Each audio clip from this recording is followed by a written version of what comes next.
All right, I think we're live. If this audio is going out. All right. Okay, so I thought I'd just jump on here and do a little live stream, read off some articles, do a share screen as well, if I can figure this out.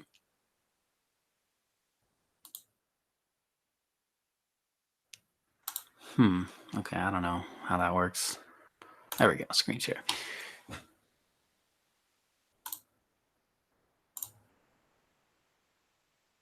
Okay. So I'll just do some reading from what's on the homepage at heartiste. He's been putting up some pretty funny articles lately, so I'm just going to go through and read them as they are. So this one's called Peak Hug, published January 8th. Bar thing can go away here. God damn it. All right. From the Me Too Please vault, quote, in the wake of Matt Lauer's firing, NBC reportedly cracks down on hugging, asks employees to tell each other. The source also informed Page Six that the staffers have been told that if they find out about any affairs, romances, inappropriate relationships, or behavior in the office, they have to report it to Human Resources, their superior, or the company anti-harassment phone line, unquote. Since when did the consensual office romance become sexual harassment? Oh yeah, since a bitter aging has-been whores deemed it so. Imagine the type of person who'd be willing and eager to snitch on a coworker having an office romance. The caricature that comes to mind is a giant walking pussy hat. Nasty Womanhood Inc. The anti-sex school marms are on the loose. The mass movement of women into the workforce and its consequences have been a disaster for Western nations. Quote. Yeah, I don't know if you guys can hear that fucking the cars passing by outside, but I'm close to a main street, so that might be. I'm just gonna have to look past that. All right. Quote, to take it to the next level, the source further claimed NBC's new rules stipulated employees wishing to hug one another, quote, have to do a quick hug, then an immediate release, and then step away to avoid body contact, unquote, and are forbidden from sharing taxis home or oddly taking vegans to steakhouses. I'm not sure what that's supposed to mean, unquote. We need a new word to describe the hysterically man-hating, anhedonic feminist dystopia that's unfolding at a rapid clip in America. Ginarchy doesn't quite nail it. Maybe Pristopia? This would all be stupidly funny if it wasn't dead serious. But to be honest, I'm not a fan of this hugging trend. Compulsory hugs between acquaintances fags up male friendships and desexualizes potential romances between men and women. Thanks, Shrillennials. But I think we've hit peak hug. Jen Zyklon is bringing back head nods, and with them a return to electric sexual polarity. Yeah, some aren't going to come off quite as smoothly, just due to like there's a lot of noise in the background, but a couple of funny articles here I wanted to cover at least. You guys have probably seen this meme that floating around, but heartiste had an article with it as well. Credentialism is inherently shallow and effeminate, which is why college is now 60% female and the other 40% are up-talking soy boys who can only approach Asian girls after pinky sipping a flight of craft beers. Cultural messages have a big part in changing public attitudes, which changes social policy. Mocking the credentialist suck-up diddle jerk will help realign public perception towards a healthy skepticism and disdain of left-wing, post-America, anti-white academia, and drain their coffers while preventing fertility-fruiting women from getting pulled into that anti-natal vortex of degree whoring. More crucially, it will spiritually enliven our men who have been propagandized to view any life course not winding through a 4-year, now 6-year, college indoctrination struggle session as a failure. and bring renewed esteem to the technical crafts that are men's forte. A Trump trade policy reinvigorating manufacturing in the US will go a long way to diminishing the malevolent power of a leftoid academia menopausal complex.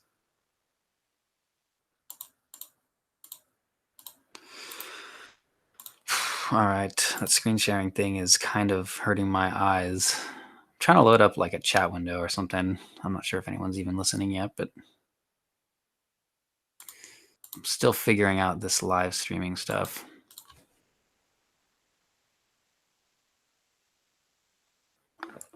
This is actually the first attempt I've made at it. Chat window or something. Of course, while I'm streaming, its window takes forever to load up too.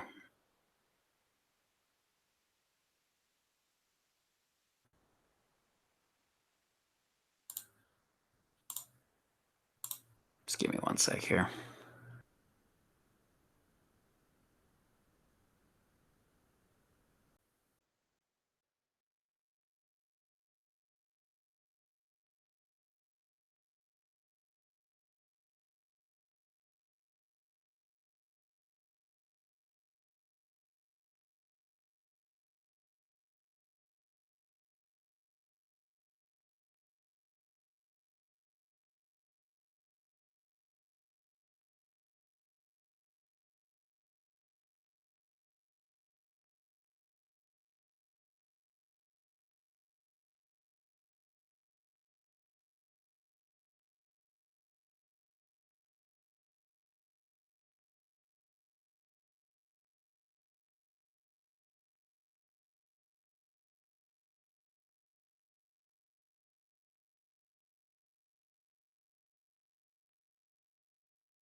All right, well, screw it. I'll just keep going.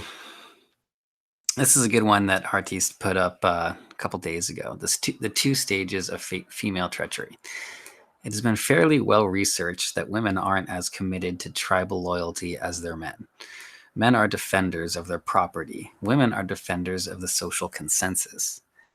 But there's a short window when, under threat from invaders or subversives, women will fight the usurpation of their men and their way of life. Quoting from another article. The above links in Vincent's Law article on this topic, and it's worth sharing VL's view in more detail, explaining the paradox of why Russian women are still nationalist, but Western women are refugee welcoming. Okay, so two parts, the early stage and the later stage. When a threat emerges and the barbarians come to the gates, women do not just immediately run to their arms with the invaders. Initially, it is the women that will spur the men of their own tribe to fight to defend them. And that is what I believe is happening in Russia. The young Russian women feel the hot breath of the hostile tribe on their necks, so they spur the men to defend them. Only after women sniff the air and see which way the wind is blowing, and when the situation becomes dire, in other words, the men are cucked and not fighting and defending them, do they, the women, start hedging their bets or engaging in open treachery to their own tribe. This is arguably the state of Scandinavia and much of the Anglosphere as things stand right now. But beyond the Hajnal line, there's still some fight left. Fucking truck passing by. Western women have spurred their men to fight, and they have shit tested them to gauge their willingness to fight. But in the end, having found their men wanting, they threw in with the colonizing dirt world hordes, because if overrun by barbarians doesn't mean their deaths, like it does for the men of the defeated tribe, they're not going to risk their lives stopping the barbarians. They will instead spread their legs for the victorious alphas and be happy assuming the mothering position and helping form and police the new consensus that once the dust and blood has settled. Interesting theory, but have Western women ever, in significant numbers, spurred their men to fight against third world immigration and detrepidations? It seems like our women went straight from civilizational bliss to globo-homo shit testing and refugee welcoming, without so much as the moment spared for the thought of how the radical anti-racism virtue preening would affect the well-being of their own men. If the inheritor of the white races is Russia, I suppose it's not all that bad. At least the women will be slim and hot. All right, I'm going to turn the screen share back on.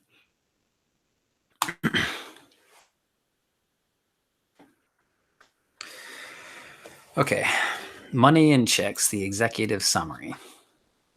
An anonymous commenter says, quote, CH is fond of saying that money has poor return in terms of women. I suspect you need real wealth, in other words, over 10 million, and truly live a different lifestyle in order for it to make any real difference, unquote. Below the level of extravagant male wealth, money doesn't make a huge direct impact on women's attraction to men. If a man has a nice car and condo, no economically self-sufficient career girl will be wowed by that.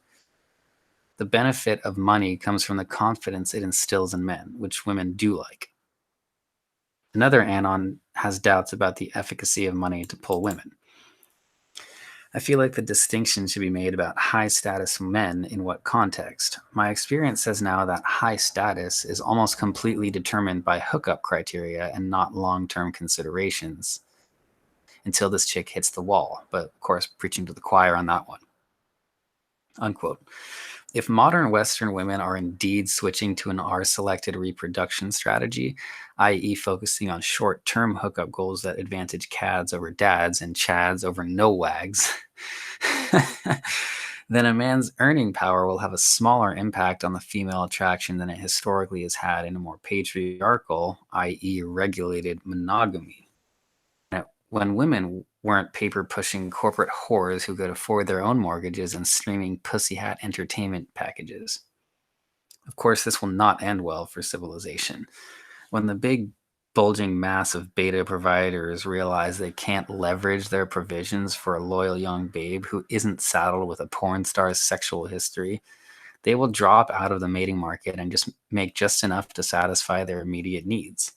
Then, after the fiat economy collapses from the disengagement of its most competent and conscientious men, there goes the whole female workforce it enabled, and we're right back to the primordial patriarchy of young, chaste, dependent women locking down that beta provider while she has miles of virgin road left on her hodometer. Yeah, that's a pretty well-written little piece right there. This guy's always had such words, as anyone listening would probably know that, but that's one thing that drew me to heartiste, is just his ability to be prosaic. Even though a lot of these articles are saying the same thing over and over again that we already know, it's still written in a really funny, interesting way. And for me, that goes a long way to making it fun to listen to and read and everything. Sometimes, poking through the comments can be funny, but most of the time it's a bunch of circle jerking. All right, moving on. Okay, yeah, so there's a couple of articles he did like a week ago about male hypergamy that are pretty interesting. I want to start at the beginning, though.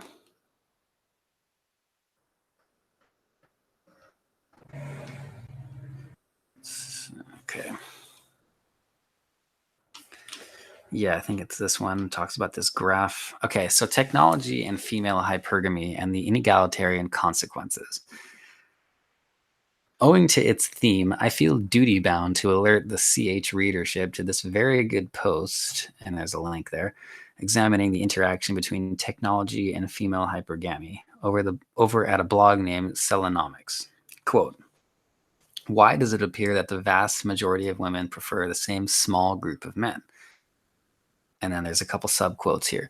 In my model, I decided to test how simple mate selection strategies resulted in wildly different statistical distributions in each of the final selection pools. In the simulation, men make their mate selection decisions by minimizing over the age of their prospective partners, whereas women maximize over the status of the men in their accessible vicinity. Although the simulation results above show only the most extreme scenarios, one biased in the direction of the median man, regulated monogamy or patriarchy, and the other in the direction of the median female, open hypergamy. It is interesting to note that the contemporary real-world data looks a lot more like the extreme scenario on the female side of the spectrum. Unquote. The author's conclusions won't surprise regular guests of the chateau, but he spells them out lucidly and adds some insight into how social media and the technology which supports it have magnified female hypergamy and made it nearly virulent. And I quote, "In the summation, I found the following. There is a strong outcome asymmetry in preferences between men and the women when it comes to selecting a mate. We don't have to assume very much to see this play out in the real world, only that men prefer young women and women prefer high-status men.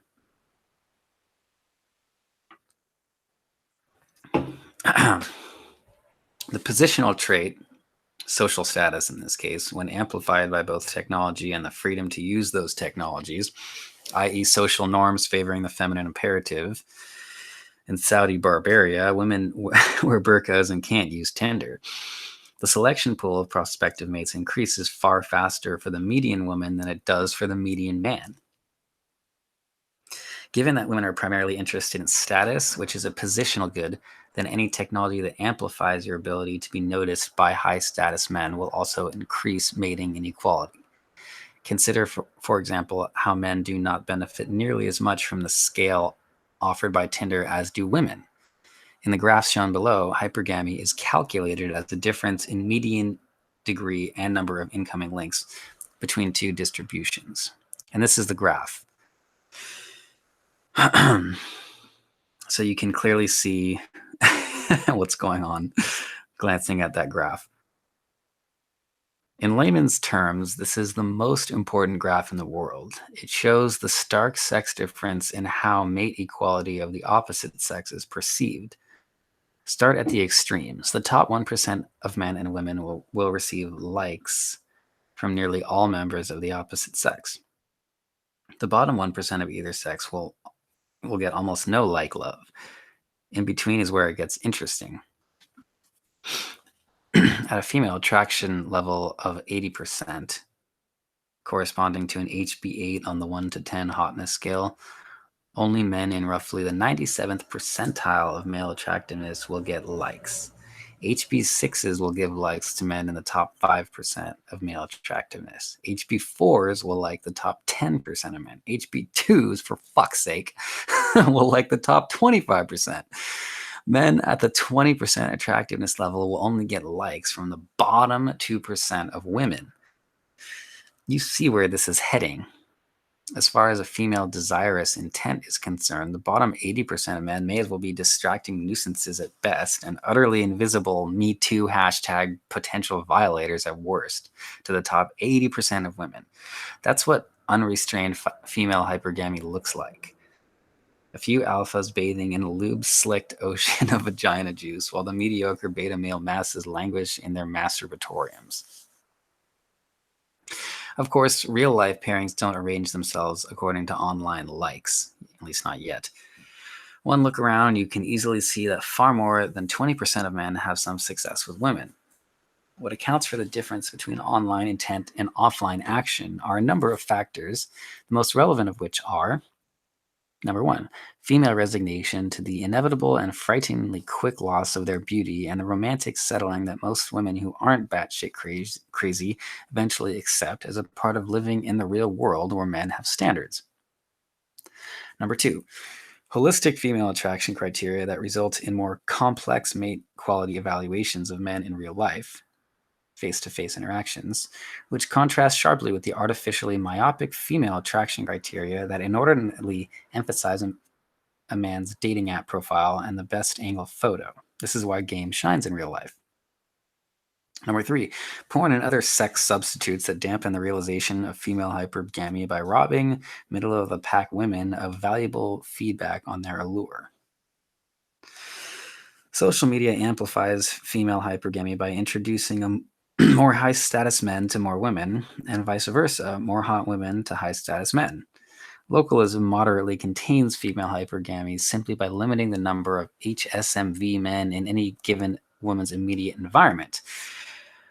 which many women get around by moving to the big coastal cities.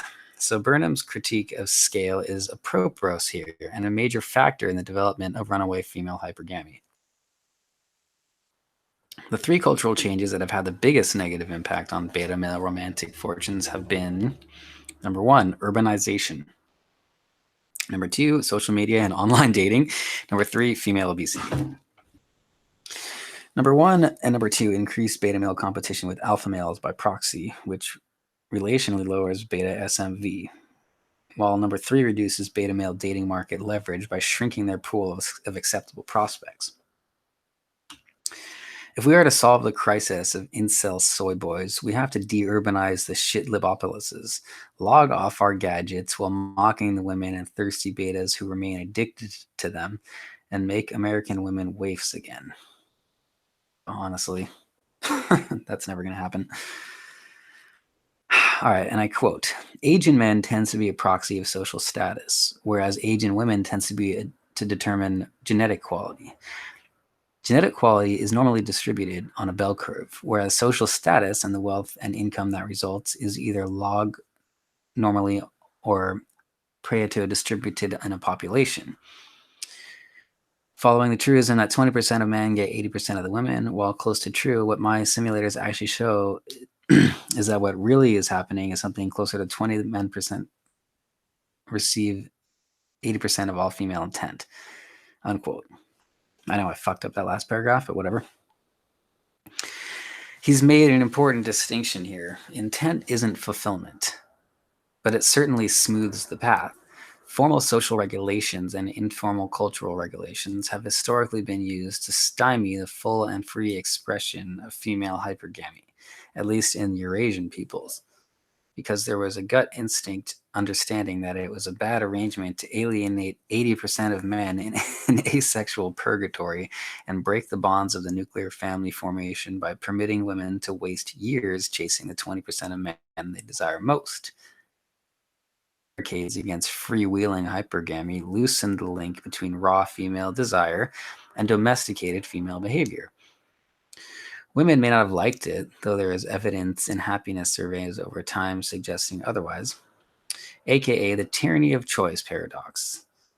But tamping down on their unfiltered and unobstructed hypergamous drive certainly was good for society as a whole.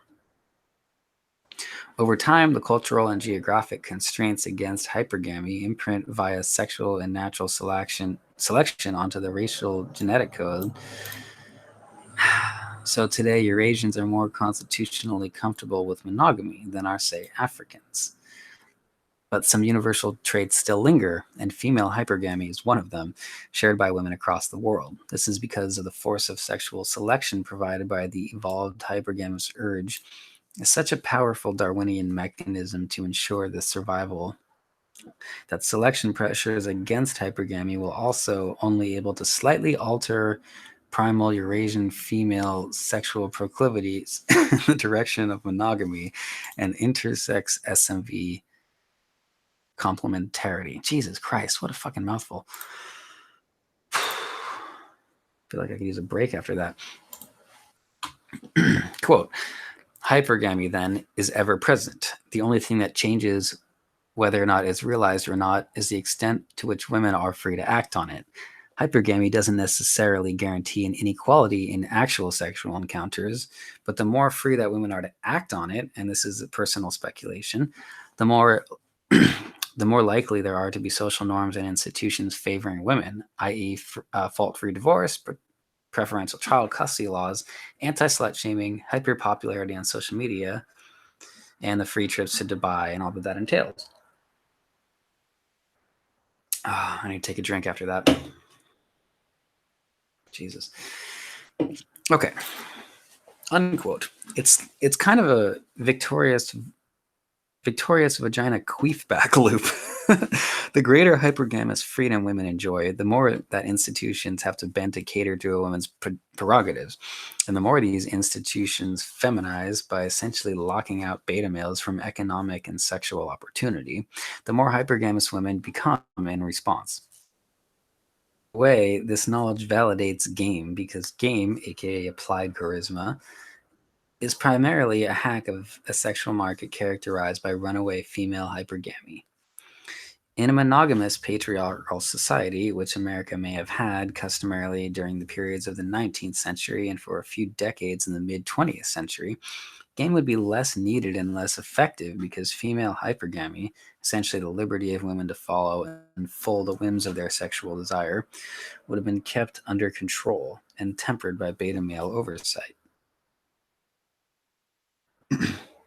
As I've written before, it wasn't a coincidence that modern game as we know it started in the late 90s, emerging from the last vestige of male only public spaces, the PUA form, as an answer to, and a solution to the riddle of a dating scene that had radically changed as a result of the absolute liberation of female sexuality that followed in the wake of the abolished sex norms, abortion, female economic self-sufficiency, the latex condom, and the hormonal birth control pill. Quote, a final, somewhat counterintuitive point. An increase in the female to male population's sex ratio increases competition for women amongst men because it increases the time until women decide that they are ready to settle for inferior quality males. Burford's law tells us that the female, not the male, determines all the conditions of the animal family. And so when there are more opportunities to do better, why settle early? As a result, and at least in the context of my simulations, there is a sublinear scaling law which a doubling of the population of women compared to men increased the medians of women number of matches by 50%, unquote. I'm not entirely sure I understand what he's written here. Neither do I. Is he saying that a sex ratio which skews to more women and fewer men actually favors women? That does seem counterintuitive and doesn't jive with the prevailing sociological research says about sex. That does seem counterintuitive and doesn't jibe with the prevailing sociological research says about sex skew and its effects on mate choice. I hope the author clarifies in the comments. Female hypergamy and runaway female hypergamy are a difference in degree with sufficient consequences for the sexual market and on top of that for society, and the two female selection states function as a difference in kind. I am not saying female hypergamy is evil or wrong. It's an amoral Darwinian mechanism that exists because it powerfully, if somewhat inefficiently in the post-industrial environment, maximizes the reproductive fitness and survivability of women. Given that hypergamy is a part of the world, men should learn to leverage it when it cannot be contained and to contain it when it threatens civilization. As the Celenomics guy wrote, female hypergamy in moderation and locally contained by limited choice is a positive force for quality control. But unrestrained female hypergamy in a highly complex, mass-scale society can turn ugly fast, creating ginorchic dystopias of blue-hair fatties bragging about their cock counts and haggard cat ladies holding out for a 6'4" Adonis, while swarms of men from invader tribes hate rape lonely #resistance divorcees who welcomed them in, and ghetto mamas crank out 5 or 10 bastard spawn who have to blow their allowance on a basket full of Father's Day cards. Quote, in summation, hypergamy is a general-purpose filtering mechanism for maximizing the genetic quality of a stock of evolving agents. In simple systems with few additional feedback loops, hypergamy can be a good thing. In complex systems, such as human societies, however, hypergamy, the mating axis of the genetic inequality that results, is likely to cause a society to self-implode in much the same way that too unequal a distribution of household income in an economy, for example, stalls the growth by making it impossible for a debt-loaded middle class to continue consuming increasingly sophisticated and expensive technology, unquote. Beta males are the debt-loaded middle class of the ultra-hypergamous sexual market, and the price for entry into the world of slender, chaste, feminine, young, white women has skyrocketed beyond their means.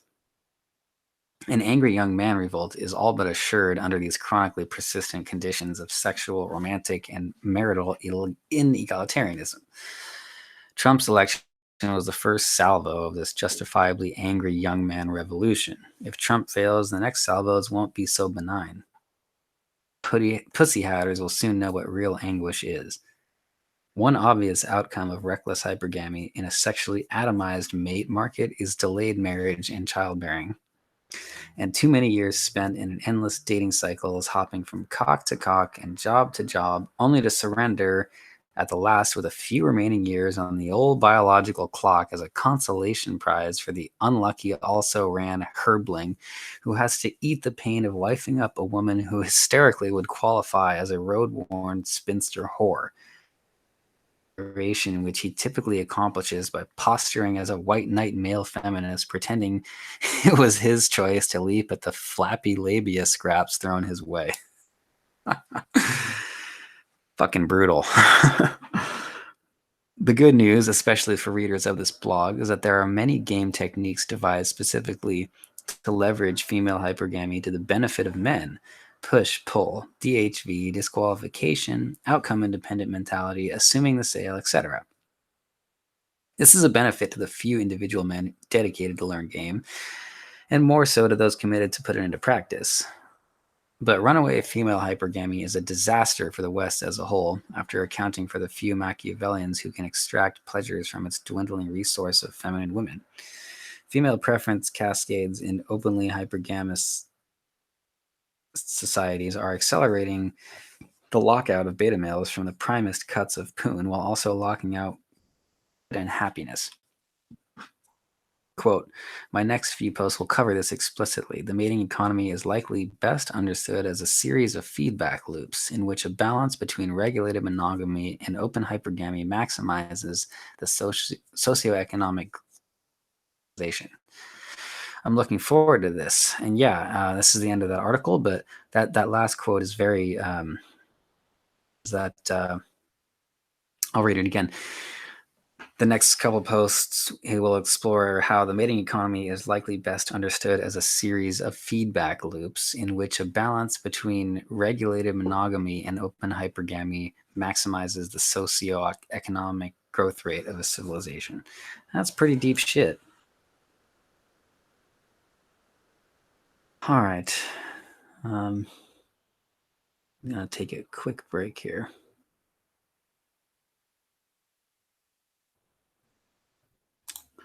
Not the screen, actually, throughout all that. I was meaning to share the screen, so. Yeah,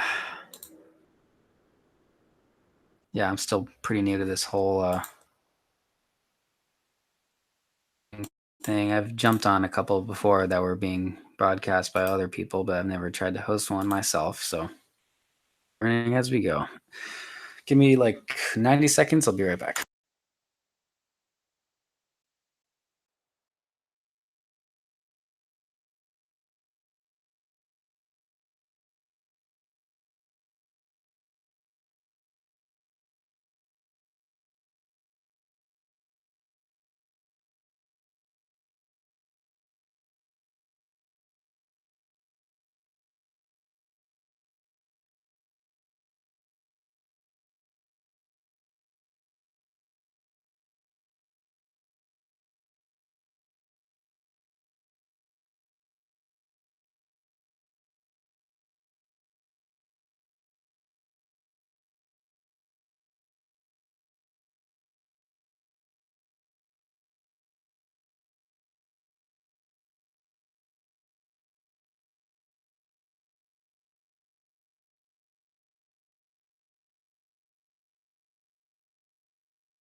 All right.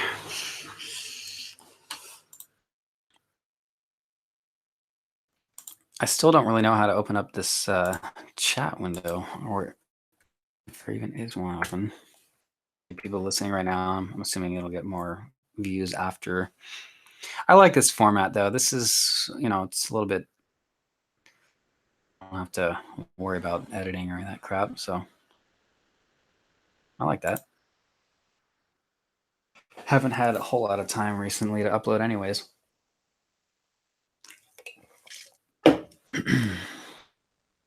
Open up a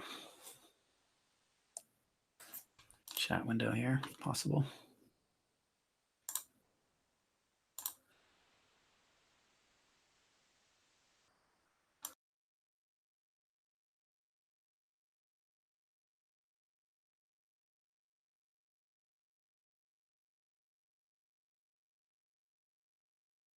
Probably doesn't help that my browser is a piece of crap. Or maybe it's just this computer, I don't know.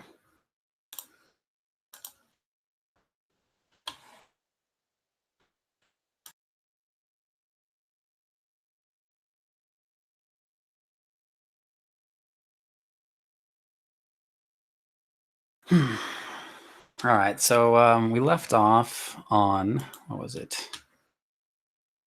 I got a couple windows open here. Hang on. I'll always share the screen with you guys.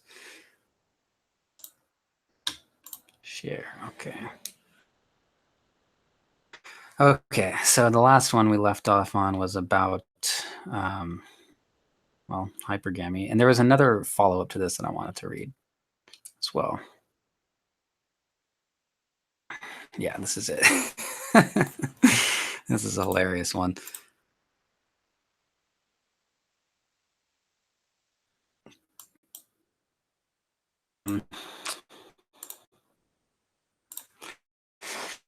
Is male hypergamy real? No.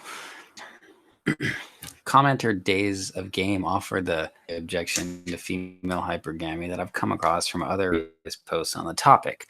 Specifically, both sexes want the best deal they can get in the mate market, so limited to one sex. Bullshit. All right, so here's the quote.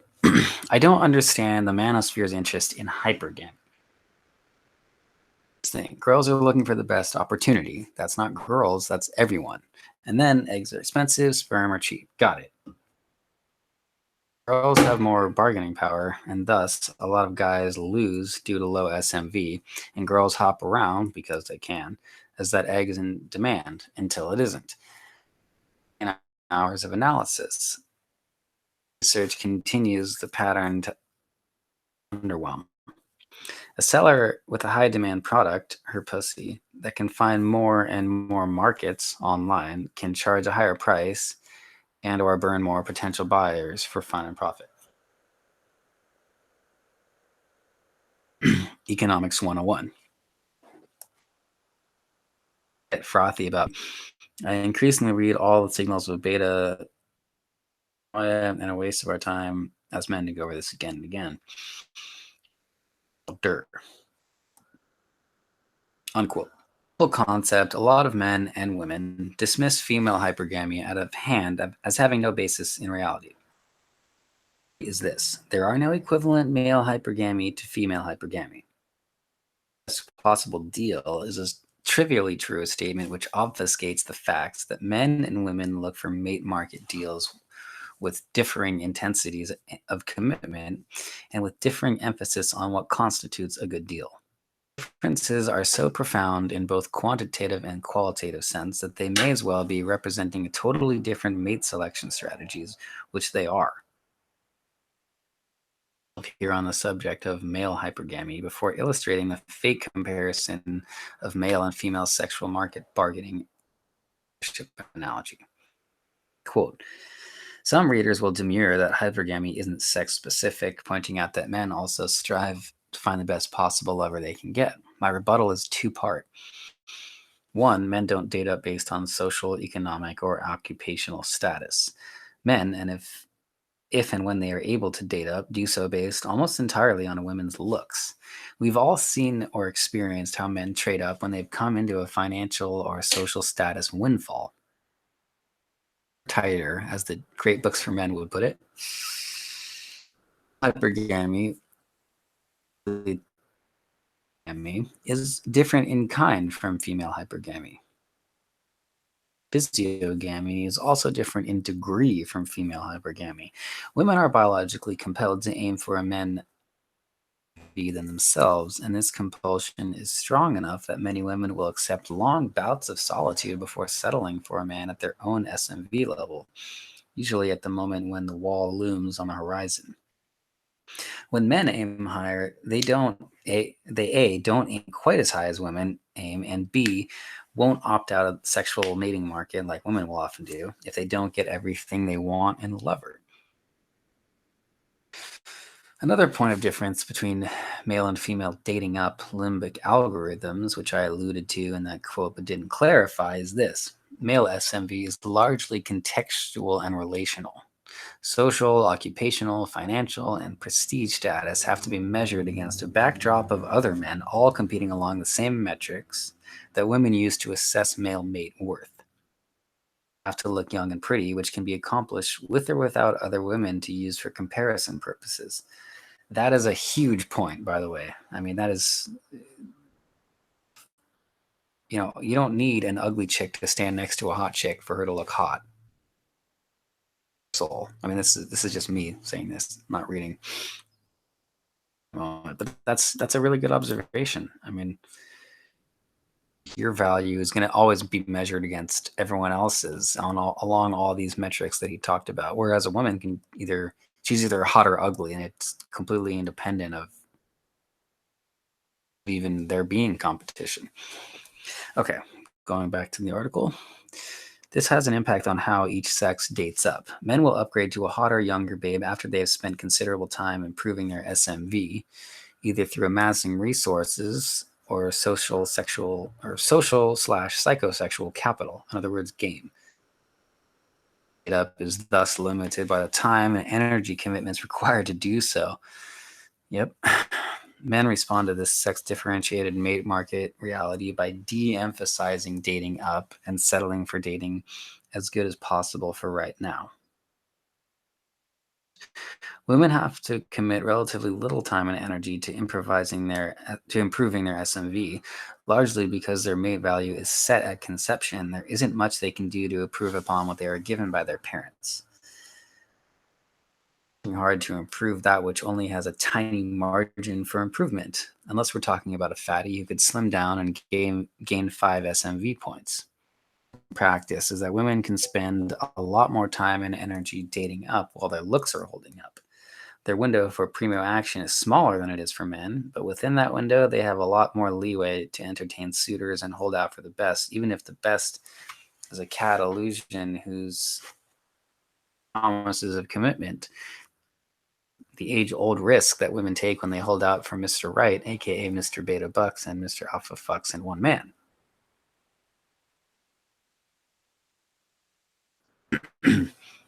Dating up comes more naturally to women because it comes more easily.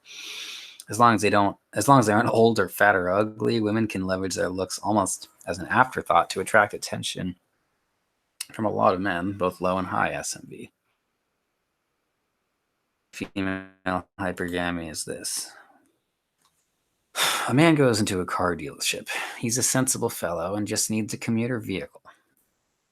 Corvette center stage. He salivates. He walks over, runs his hand across the finish. Maybe he asks to sit in it and dream. But he knows he can't afford it, so he quickly focuses his thoughts and leaves Fantasyland behind to browse the boring sedans, with the hope that maybe someday he'll have made it and can return with enough to buy that Corvette. In the meantime, he haggles like a champ with the seller to drive down the price of his sedan and maximize the amenities at his budget. No undercarriage rust protection, thank you. Finally, he signs the dotted line and drives off, content that he got the best deal he could. Thoughtfully itemizes all the good things about his new car. The smell, the climate control, the gas mileage. He's happy for himself. woman goes into a car dealership. She's a sensible lady for a lady and just needs a commuter vehicle. She sees a cherry red Corvette center stage. She salivates. She walks over, runs her hand across the finish, sits in the car, rear view mirror, lays across both front seats in a languid pose, asks to take for a test drive, motors around town for an hour until the seller has to gently eat a day, returns and labors some more over the Corvette, sighs heavily as a penny drops out of her purse. A boring sedan and gives it a perfunctory once over, with depressing self encouragement that it gets 35 miles per the gallon on the highway. Goes with the seller for 5 grueling hours before announcing she needs more time to think on it. The seller wonders why she's shit testing him.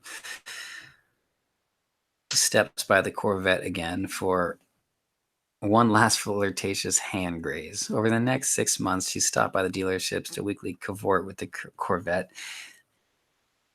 Current rust bucket dies in an intersection to 1,000 honking cars, and sheer embarrassment drags her shamed butt back to the dealer to grudgingly trade in her dead clunker for the boring beta. I mean, sedan. The car it off the lot and abuses it daily with cigarette butts, spilled coffee, and unchanged oil until she has to repeat the process, except next time with even less money in her pocket, which forces her to browse the subcompacts. Her friends think they'll know she settled because she waited too long. Maybe she can get a bike instead and rationalize it as an environmental activism. One night, in a horny and desperate mood, she sneaks into the dealership and fucks the Corvette stick shift. She slumps, spent, in the love puddle she left in the bucket seat, and whimpers softly for a romance that will never be. Things up. That is a good one. All right. Let's see if anything's going on here. Man, these are actually kind of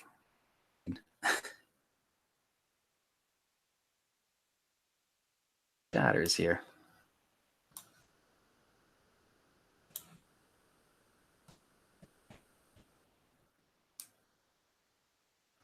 Yeah, my browser is not like when I switch over to the chat window, it lags out a lot. So if it doesn't sound good, I'm sorry. Okay, there's a couple more articles that he put up recently that I'd like to get to. I figure I'll skip the comment sections for now, just because it's kind of hard to a lot of that stuff, even though there are some really funny commenters that are worth reading.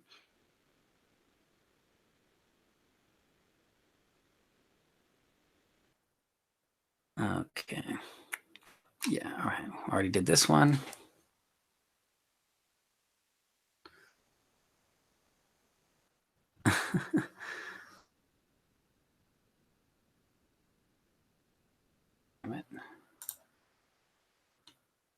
Yeah, see, okay, this is a good one. I'm going to put on the screen share again in a second.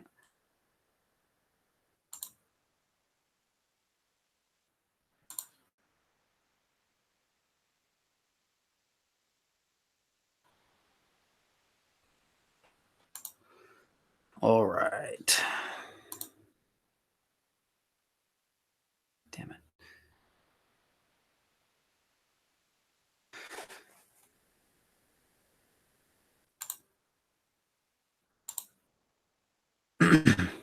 The Vampire strikes back. And you can see as all seen something like this on Facebook. Face of fair America, old tatted up like a common street whore, eyes ablaze with the psychosis of having spent too many years on the cock carousel, and in the working world of man with nothing to show for it, and a very fake smile belying a deep well of spinster soul pain. This photo explains, quote, educated American female. She's a medical doctor, tired, old, used up, tatted, and single. Look at that you go girl in the comments. We have beautiful women. They're just using them up and burning themselves out on a career. The social media revolution and its consequences have been a disaster for the female sex.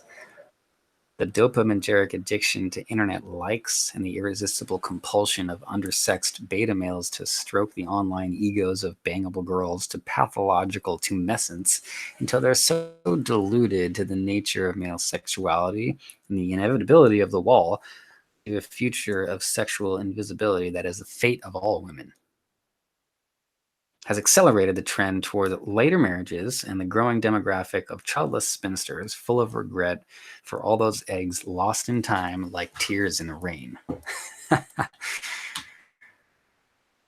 Fuck. A generation of forgotten furies is the tragic detritus of Facebook and Spoogle and Twatter. It incorporated a wastrel horde of aging pussy hatters and man-jawed lawyer cunts now roam the land like leopards, rattling a dusty vagina for pence of penis and begging for romantic handouts from men who long ago looked past them to their younger and less careerist competition. Strikes back, but this episode doesn't end with Darth Vajine's victory over her Jedi white man secret crush. Instead, it ends with her sulking back to read 50 Shades of the Force and diddle her dying being in a girl I see far away. Yep, that's man. I always liked term is I guess is it an alliteration? Is that the word? The way that what's an example? Got a lot of prosaic skill when it comes to presenting a lot of these up and stuff like that. I guess it's an alliteration. Maybe that's what I'm thinking of. Don't quote me on that.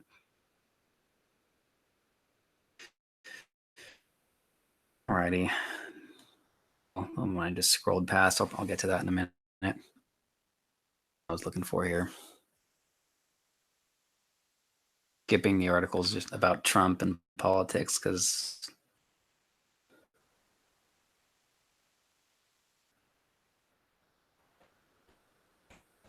oh yeah, this is a good one.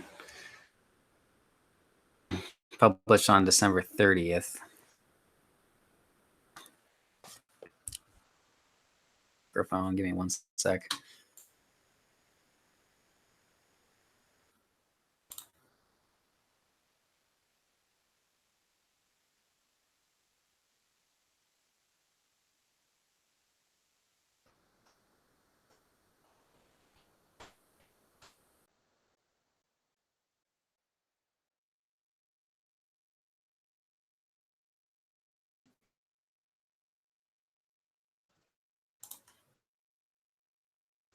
Yeah, okay. Yeah, I know it's a little clunky right now. I'm still getting used to all this stuff. All right.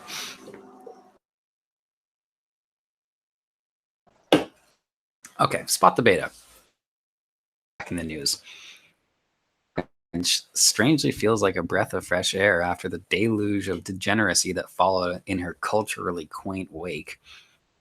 One of the first pathologically narcissist women with a sex tape and a media happy to elevate her to the status of celebrity famous for being famous.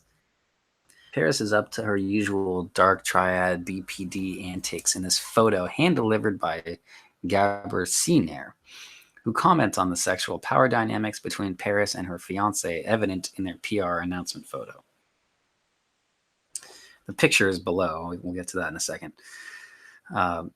Classic beta pose. He is consumed with her. She's consumed with the camera. Your tell is that he's even willing to be the public boyfriend of a notorious cam whore.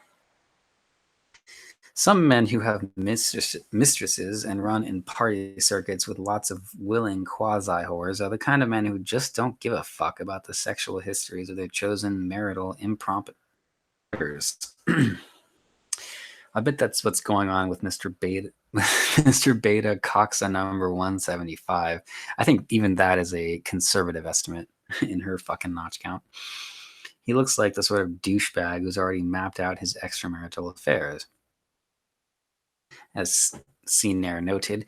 This is a classically beta pose by the fiance, and any man willing to publicly announce in photographic format his intention to make an honest woman out of such a notorious codstress is the sort of man who is riddled with self-doubt and anxiety about his ability to snag a more valuable chaste woman of equal or hotter facial configuration. That this beta is in it for the money and is doing what Paris wants him to do to keep that gravy train flowing. I guess the picture is not there. It was there the last time I read the article. I know if I try to click on a link, this whole thing is going to crash, so that's not happening. A good one. This is from Germany. I don't know what the hell Legos are supposed to be. Something has to do with welcoming refugees. Okay, do not adjust your screen. This is not a prank. This is your new reality. Diversity blocks, aka Merkel Legos, have been popping up all over Germany for the past few years. Markets and airports, tourist spots and campuses. This is the fruit of mass Muslim colonization into Western countries. Society and expectation of enjoying a public space free from jihadis in trucks ramming pedestrians is a luxury of the pre-Globo Homo past, when white bigots roamed the earth. If you can't see anything wrong with these pictures, please self-deliver to honor your ancestors. Mutter Merkel should be remembered as a traitor to her country, but having these 2-ton anti-monoculture blocks named after her is an acceptable legacy.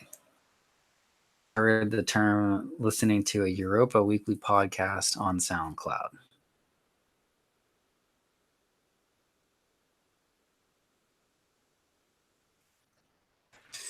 Yep. Yeah. Okay. That next article is a pretty good one too. Yeah, this one. Female social rank is irrelevant to male mate choice. Already, I like the title. It's fucking right. In my view, so let me adjust my screen here. In my view, an unresolved mystery of human evolution is why women would bother engaging in status jockeying competition with other women when men choose mates primarily based on physical attractiveness and youth. But I repeat myself. Traits which women have little control over and which are hardly altered by direct competition with other women. It's obvious why men compete with other men. Women are attracted to high-status men who can provide resources and social connections for them and their children. It's not so obvious why women compete with other women, given that no man who wasn't a scheming gigolo marrying an older rich widow to finance his gay twink lifestyle ever gave a rat's ass about a woman's social status.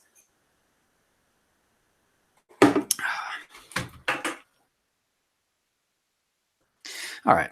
And swaggering in to add the weight of natural world evidence to the evolutionary mystery of intra-female status wars is our old friend science.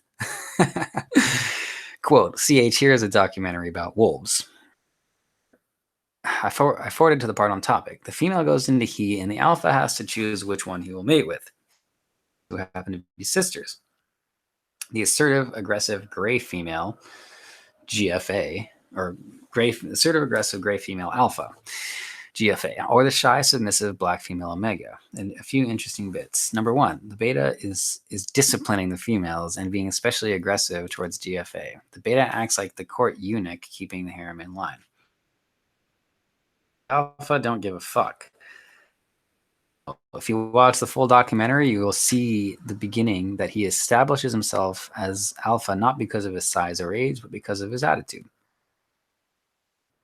No matter what happens, his claws are tapping. Number three, the alpha makes this choice. It's the black female omega. Social rank within the female group has no bearing on the alpha, as he completely disregards their status.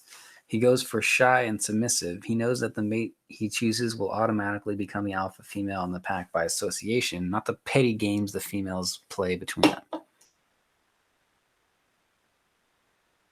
Among wolves, female social rank is irrelevant to alpha male mate choice. Among humans, same. If you're a hot babe, you'll attract the attention of alpha males no matter your social or occupational status. It's a bit more complex, so there must be a reason intra-female competition evolved. compete to demoralize SMV comparable women into ceding the playing field. Men won't date women they don't ever see or meet. Another theory.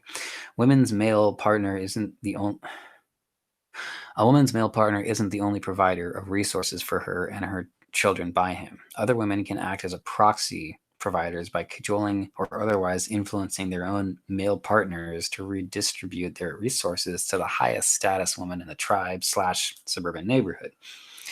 Under this hypothesis, women compete to earn the favor of not just men, but everyone so that they are looked favorably upon when times are tough and favors are needed. It's a good point. Theory.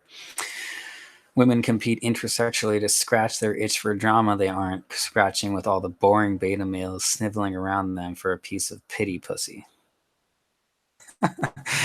Bottom line, there's a lot of misunderstanding about the nature of psychosexual differences between the sexes that needs clarifying before we me too ourselves into Darwinian oblivion.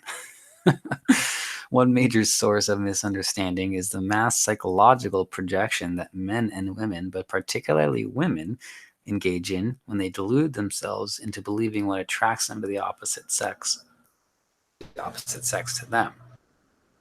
Kowanek gave one example of female projection feeding into false female beliefs of a societal double standard holding the woman down. Quote, if women can indiscriminately hit on all men by dressing like whores, indiscriminately hit on all women by propositioning them like whores. Unquote. It's at the heart of the modern confusion. Sex denialism obfuscates differences between men and women, ignoring the fact that men are visually aroused and women holistically aroused. So, in effect, women dressing like whores is hitting on men. Cruelty and female unhappiness could be avoided if we all accepted the biological truth that male desire is focused through the eyes while female desire is focused through the ego. Similarly, the false consciousness that female social rank matters a whit to male arousal thwarts the budding of a lot of potential romances, while wasting in the rogering trenches the prime birthing years of women afflicted with the delusion of male desire for empowered careerist strikes. Damn, dude, that's some biting words at the end there.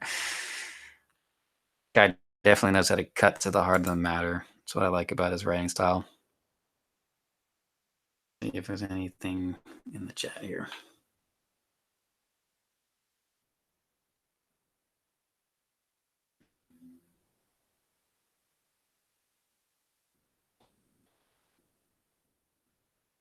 Yep, Trevor, absolutely right. Anything they say to be taken seriously.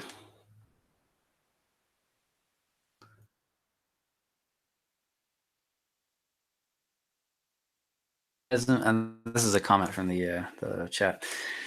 Contrarian expatriate. Feminism is a strategy to continuously obtain more and more power and resources for men by compliant grievance divorce, fake academic studies, false allegations, and legal court proceedings. Yeah, not to mention taxes and everything else. I mean, the money that's taken from you is going to end up either going to a woman or her kids. It's, a lot of the money being taken from resource allocation from men who work to women who don't, and other men who don't.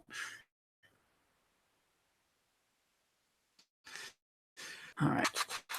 Where was I? Oh, yeah. This is actually one that I skipped earlier that I want to get back to. It's about gay marriage, but I have to use the just the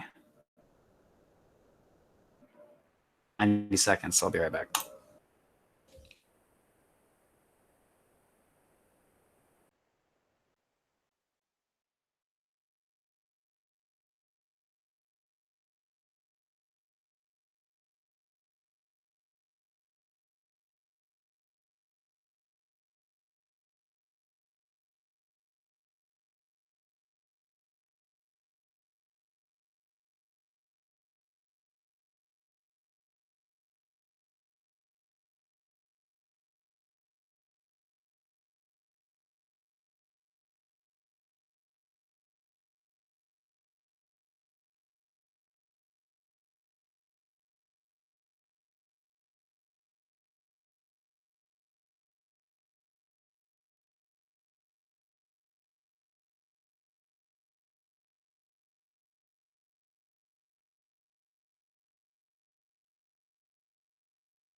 All right. Turn on the screen share again. Much of a difference that makes for people listening to this, but whatever. I'm drinking that Boddington stuff right now. It's pretty good. You like Guinness and that kind of stuff. Good old canned Irish beer. Okay.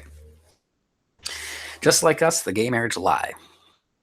Commenter Chris and myself have objected to gay marriage on grounds that heterosexual marriage is essentially an anti-cuckoldry social rule codified into law, and gay marriage undermines that social rule by importing homosexual norms into heterosexual marriage.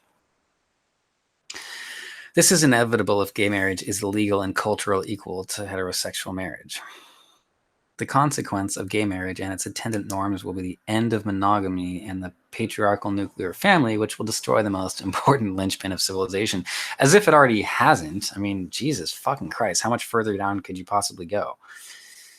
And, I remember like 10, 12 years ago when people were talking about, gay marriage was like the hot button issue. And that was like right when it started, to where if you were against that, you were like evil.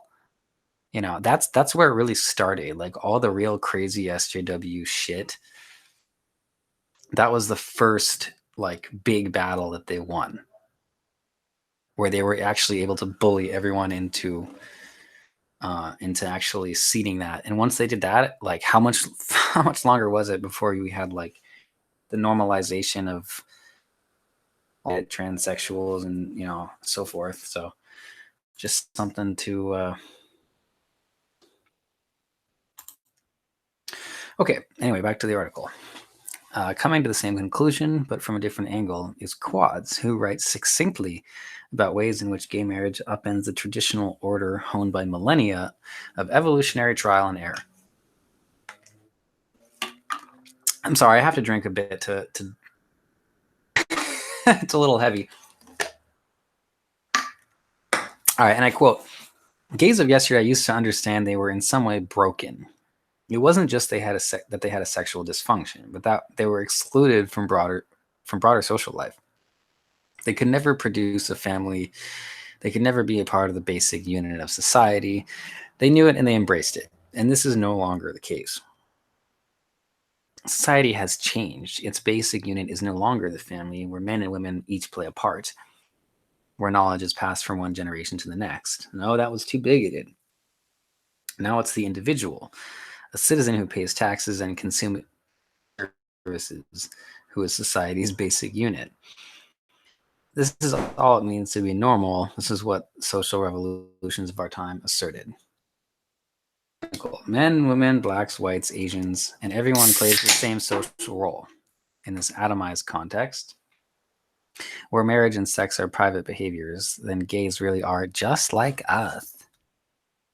Today's gays see themselves as normal. Any bigotry against them is just arbitrary and irrational because they can do anything you can do. They work and pay taxes and consume goods just like us. And to an extent, they are normal, and they've marinated their whole lives in a culture of atomized individuals. Marriage isn't a ritual, something with social significance, but just an achievement, like buying a car or getting a diploma. So any combination of private reasons, tax benefits, or a fantasy of being married someday is justification enough. Gays are just like us, okay? Their money is as good as yours. Gays are just like us, and they believe this even as they get fisted by a stranger in an airport bathroom, unquote. Just like us is a pithy phrase that encapsulates the conflict Quads mention between socially significant ritual and individually rewarding achievement. In a society increasingly breaking down into being defined by its least common constituent parts, i.e. consumerist cogs, the normalization of and rationalizations for gay marriage will necessarily have a corrosive effect on heterosexual marriage, subverting the social oversight dimension of marriage and substituting it with a shrunken, hyper-individualistic quality which reduces marriage to a private consumer purchase with no implication for the wider society. Goddamn right. Gay marriage is an empty sacrament of accumulation, a rite of crassness, without a broader and deeper connection to family or society, past or future, and without the gravity of acting as an occasion and commitment enforcing a collective rule which exists for the benefit of a larger social purpose, than the kitschy gratification of a deracinated and atomized consumerist impulse. Jesus. Mark my words. We will pay dearly for the folly of passively acceding to the gay marriage fuggernaut. Absolutely right. I'm pretty sure a lot of what we see now is probably a direct result accepting gay marriage.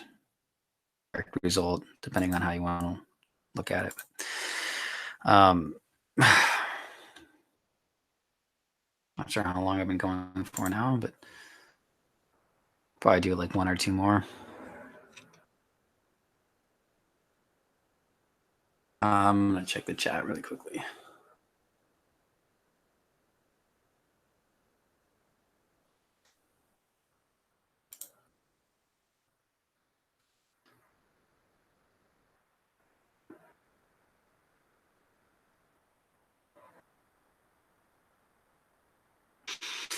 All right. So, got to be a couple more here. I know that historically I've done a lot of the older articles, and I've actually covered quite a few of them from the archives. I thought I was going to end up covering more than I did. Wants a specific one done, just go ahead and throw it up there, and I'd be glad to do it for you. One, yeah. And this came from a forum member, actually. Comment of the week: the jerk boy will to power. The winner is Leonard Dade Newbotch, extracting a source of the love that women have for jerk boys and holding it aloft like the 17th Poon Commandment. Women don't like jerk boys because they call them out on their bullshit. That's just the expression of what's truly valuable about the jerk boy. The value is his will to power. If he has no will to power, then how will he protect her or her children? If he has no will to power, then who will protect and provide when things get tough? Nice guy is humanity's dodo. He survives in good times, but when things get bad, and they inevitably do, he is worthless. Women are fundamentally hardwired to accept this, no matter what they say. And look how many white women are welcoming foreign conquerors. The will to power is the only imperative worth a damn. Unquote. Hard times create jerk boys. Jerk boys create good times. Nice guys create hard times. We're at stage 4 now. Over the horizon, Generation Jerk Boy shimmers into view. Shit's about to get interesting.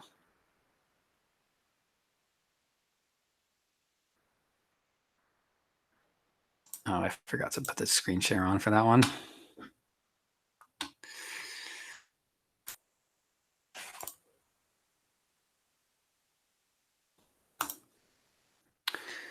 Now we're getting into ones I haven't even read yet. See if anyone dropped anything in the chat. Not really, no.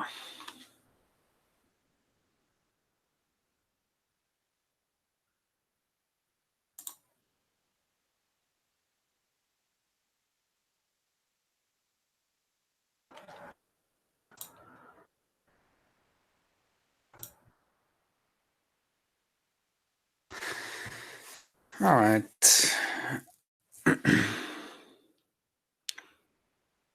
If that's like tweet, like when I'm reading lots of tweets and stuff, because it's kind of not really, doesn't really go well with the format. All right. And female hypergamy. This is linked, like he wrote it, like the ones I read earlier actually had more to do with this. He kind of fragments the way he releases some of these articles, but earlier ones about hypergamy. Urbanization and female hypergamy. Urbanization and the accompanying social disconnection have the effect of pathological female hypergamy, turning it from a useful Darwinian selection mechanism to an autoimmune disorder that robs women of their prime childbearing years and elevates their risk of spinsterhood. Deurbanization will throw a monkey wrench into the gears of the cock carousel and corral runaway female hypergamy. Want to improve the romantic and marital positions of beta males?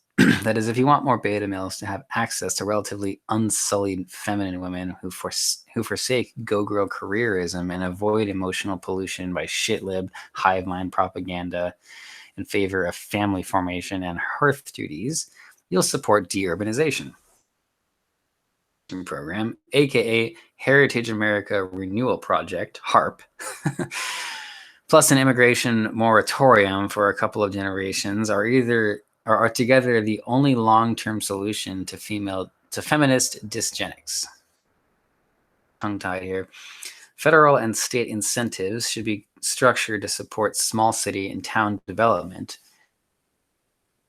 Break up megacorps, basically decentralization and descaling.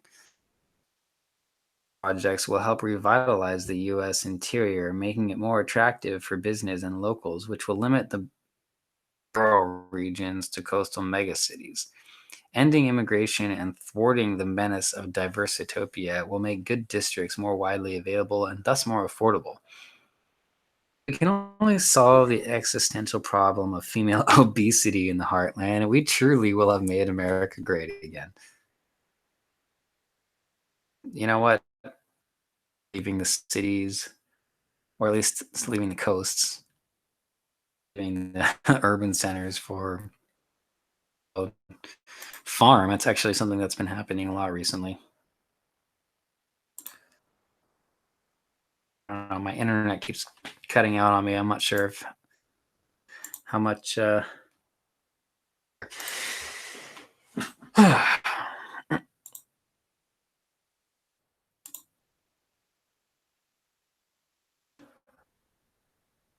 all right, screen share again.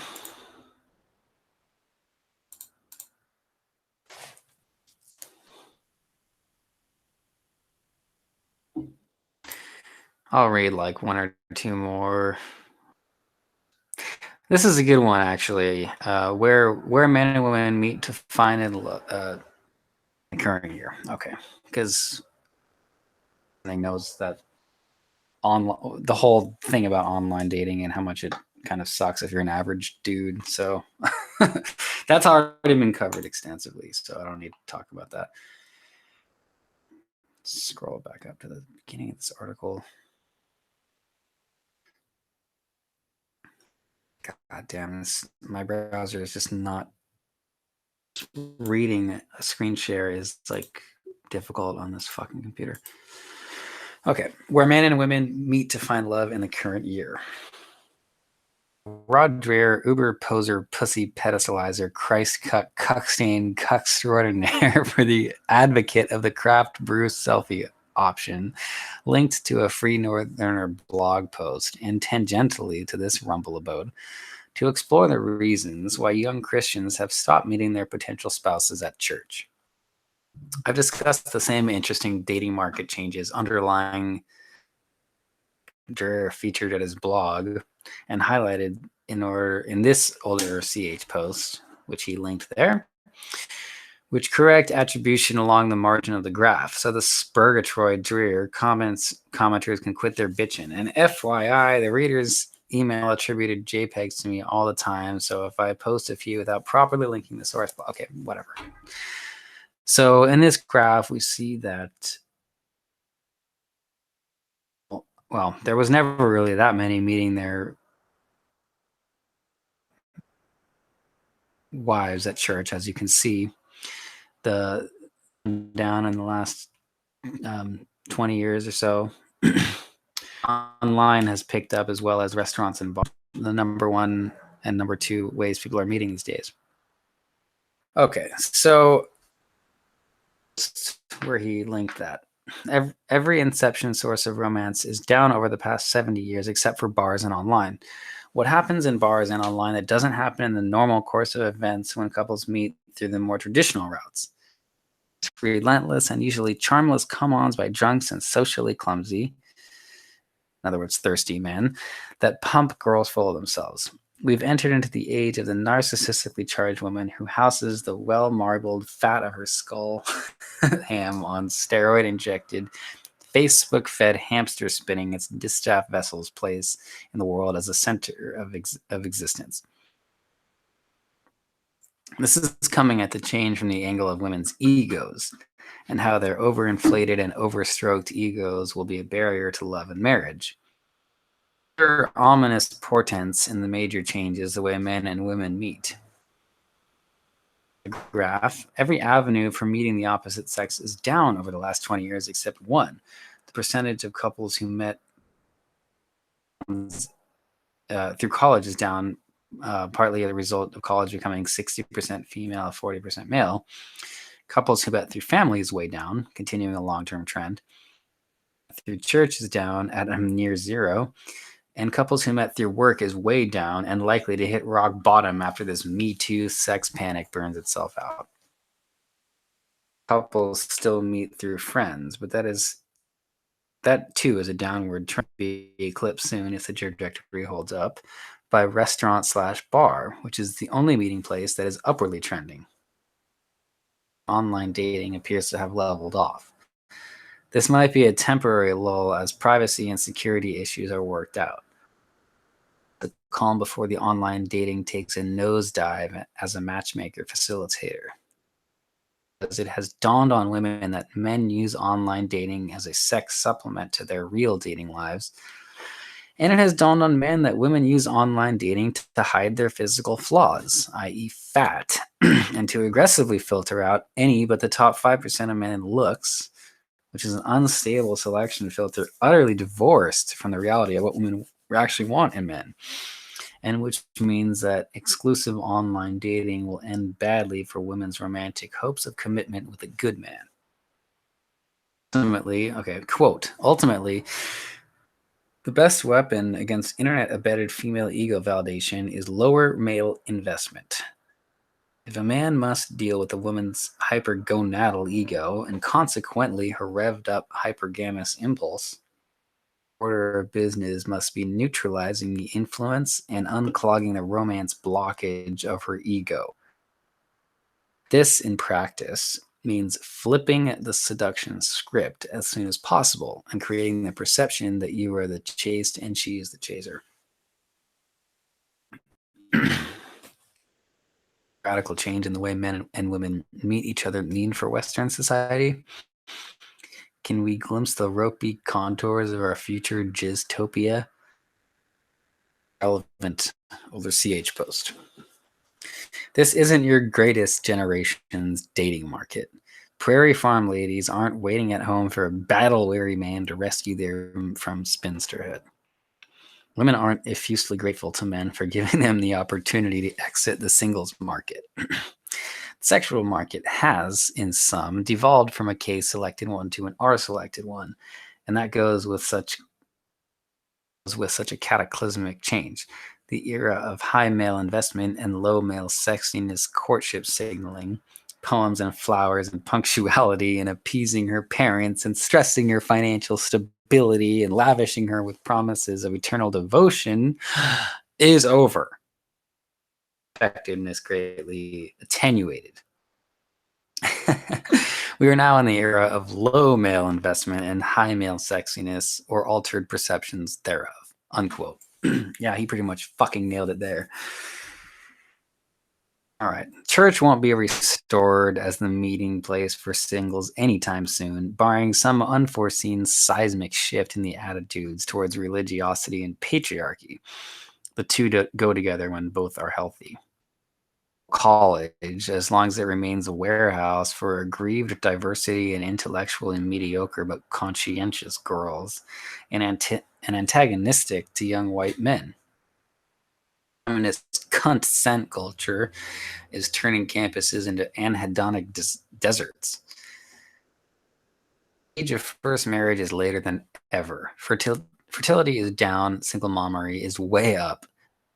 and families are geographically and socially atomized to the edge of becoming total strangers with a shared genealogy. Family will continue its downward slide as a matchmaker. Me too. Nope. The days of the corporate office as an informal imprimatur of marital proposals are past us. The future is the increasingly rare and risky after hours bang in the janitor closet. Video gaming, porn, and the attendant isolation are undermining the service of friends as the primary means of bringing people together for the making of loves. Friends can come back as the major matchmaking vector, but I wouldn't count on it happening until Generation Zyklon matures. And by that time, it will have assumed a much different pallor than what has been for the last 60 years. It is stagnating. I predict it will crash further for the reasons noted above. Restaurant bar/bar is the new family slash church. And given that post atomization friends mostly meet offline at bars nowadays, these venues will also be quasi dating services run by close friends and acquaintances. The upward trend should continue. Horizon clubs. Swipple shitlibs shudder at the thought because clubs imply exclusivity, as well they should. Membership that doesn't have exclusionary practices. But they'll have to get over it or just admit their preferred venues are de facto exclusive clubs. How many blacks and browns do you see at craft breweries, artisanal distilleries, shooting ranges, bowling alleys, painting classes, wineries, art shows? You get the idea. Scours at our community and social bonds. Expect to see implicitly white or non-white clubs reemerge as forces of social glue and romantic promise. If Gen Zyklon is real, this movement will be helped along by renewed support for the principation. One more possibility that I don't think development. Ideology will loom larger as a requirement for meeting the opposite sex. It elevates the abstract category above the concrete blood, sugar, sex, passion.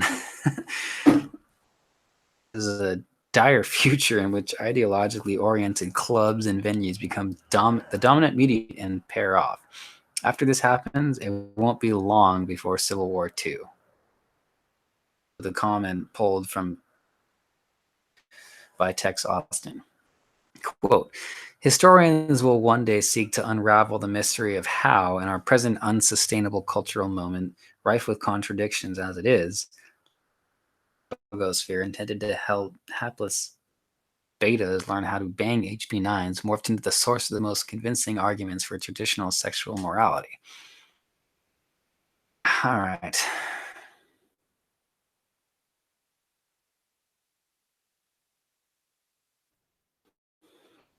Damn. I threw a couple of these the other night and thought it would be good to. There's a couple more I wanted to hit. This one looks good. I gotta use the bathroom.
All right.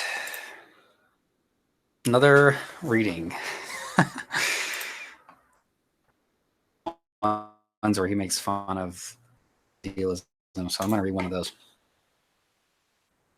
That your idiotic human rationales. Commenter Randon guy points G bitch made, in which she described in more detail why she left her first nice guy boyfriend who helped her through the ordeal of her broken family. I'm gonna need another beer before I read this shit. Jesus Christ. Fuck me. Okay. Quote later comment section so as to further explain why she said what she said about him being too weak. She said partly because she couldn't trust herself to be a good wife for him, that his willingness to bend over would end up with her mistreating him. To some extent, it seems like she was doing it to avoid becoming like her father/mother had been. This is pure post hoc ergo propter hamster rationalization. Nice guys hear this crap all the time from women. A glorified "it's not you, it's me," and it must drive them batty. This guy dating judgy bitch, and she dumps you because, wait for it, she was afraid she would treat you like crap. So treating him like disposable crap and dumping him is the solution to treating him like reusable crap while still fucking him. Guy afraid of thinking that's a load of self-serving BS and that the real reason is something else. Nice guy would be glad for more time in Pound Town and a chance to decide for himself if she's mistreating him. Goddamn right. I don't mean to pinch a steamer on judgy bitches parade. As far as one can bitchily judge from a single blog post confessional, she seems like a decent woman who turned she life around. Omelet added some very rotten eggs, defying what could have been her genetic fate. Hate men, which is a minor miracle in this day and age. Archives, it appears she is our gal, so I can't find it in me to savage her hamster too much. A springboard to remind the beta males strolling into this happy hunting ground that whatever reason a woman gives you for dumping you, it's way downstream from the real reason, which is that your niceness shut off her tingle spigot. The tingle is immunized against all rationalizations. Called a splooge, gush, squirting hibiscus. It all runs off her vagina like tepid beta sperm off a greasy keyboard. But call the tingle a command center of the female vessel, and you will be astonished at how she recoils. She is how suddenly back. I didn't want to hurt him. Because it gets to the heart of what this blog is about. Don't listen to what women say. Instead, watch what women do. A woman will never dump a nice guy because she's afraid of hurting him, or for any other rationalization that sounds good to the community college couples therapists. A woman will dump a nice guy if she stops wanting to fuck him. It's only when a woman's tingles dry up that the thought of her nice guy boyfriend touching her repulses her. And it's only when that happens that she rationalizes plausible sounding but nevertheless fantastical reasons for why her labia furled like a slug under a shower of salt. Gom jabber, the one ring to rule them all. The Voight-Kampf replicant test. Palimpsest. The prime directive, the force. Women do not stop fucking a man who gives them the tingle. Women do not dump a man who gives them the tingle. Women do dump a man for sundry rationales who is incapable of giving or has stopped giving them the tingle. Is gone, a woman's heart is gone, and her head is recruited to gussy up the only reasons for the coldness in her heart and vagina. Damn right, man. This is the kind of shit that you need to read in case you ever,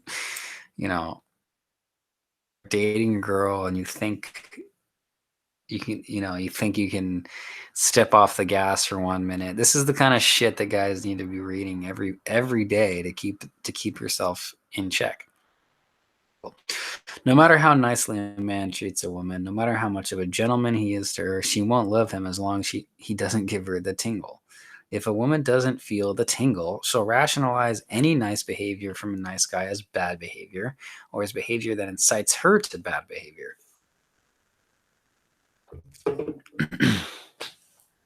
She will invent new and creative reasons for dumping the nice guy.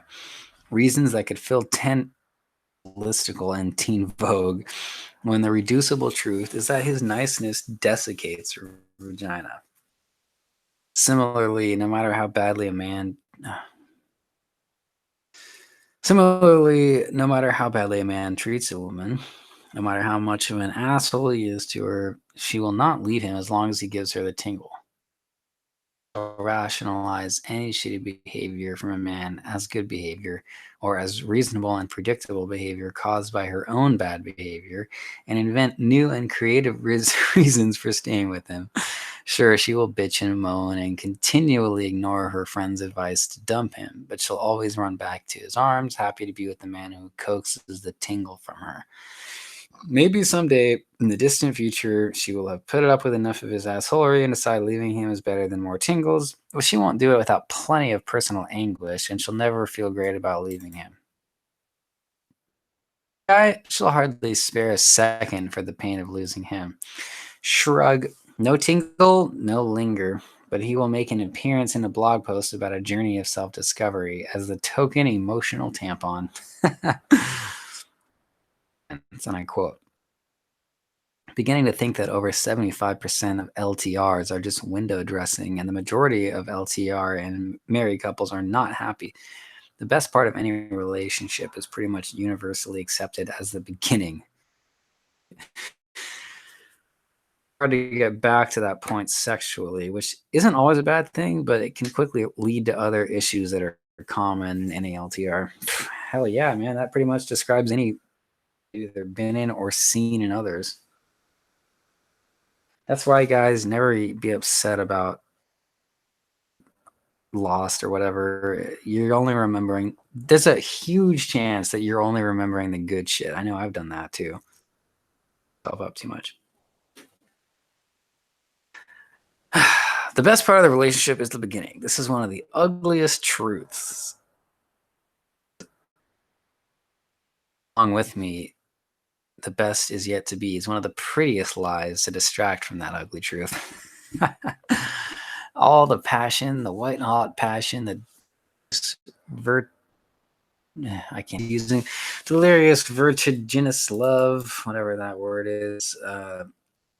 Passion, it's front loaded, going downhill after, if you're lucky, the first year or two. Later, tenderness and affection, maybe joy replace the passion, but the best part has been lost forever. The familiarity, age, time, and sad.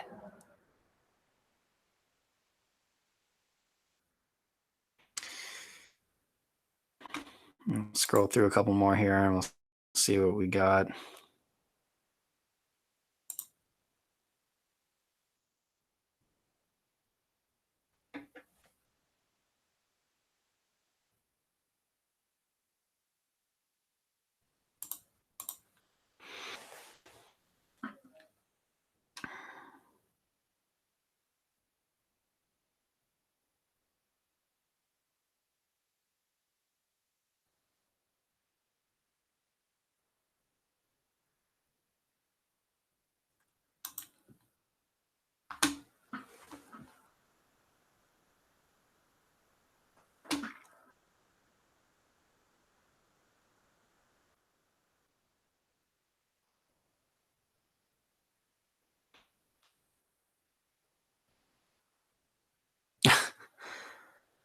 Okay, I found something funny.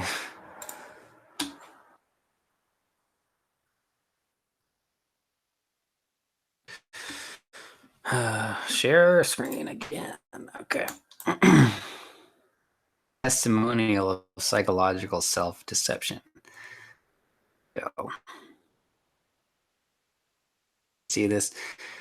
I gag when I brush my teeth, so don't get too excited. That's her profile description. This is what she looks like.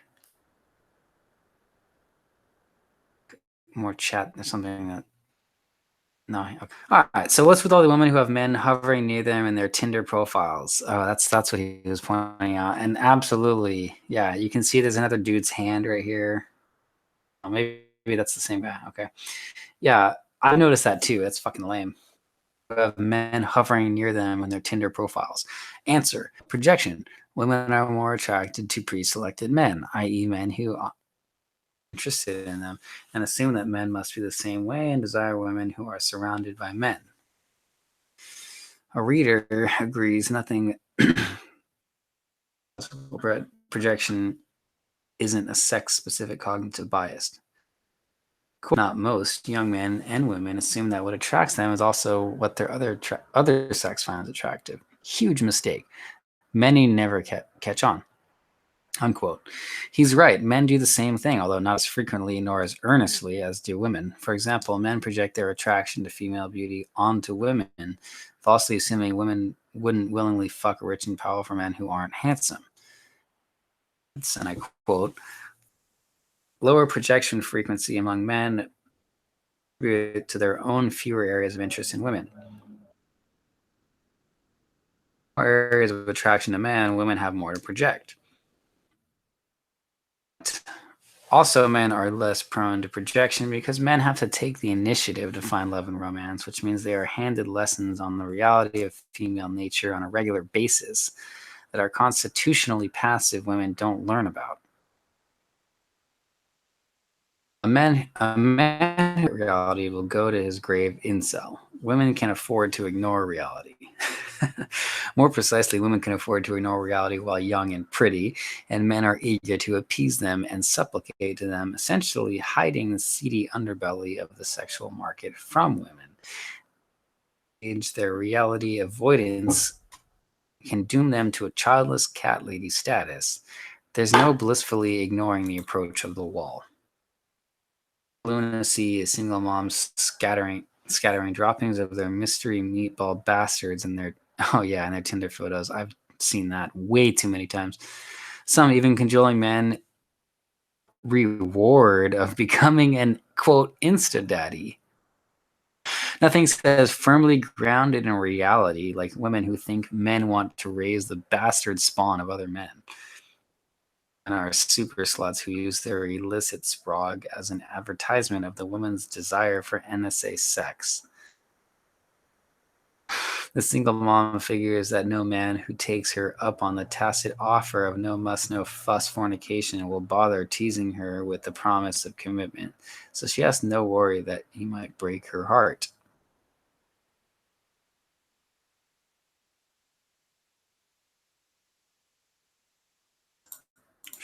Yeah, I'm pretty tired. I think I'm going to call it a day. Some other article you guys want to hear or something, but at this point, I've been going for almost 2 hours, I think. All right. Well, I think I actually prefer this format. I think I might just stick to that from now on, or at least it'll enable me to put up some more content for you guys. So until next time, this is Royce Reader signing off.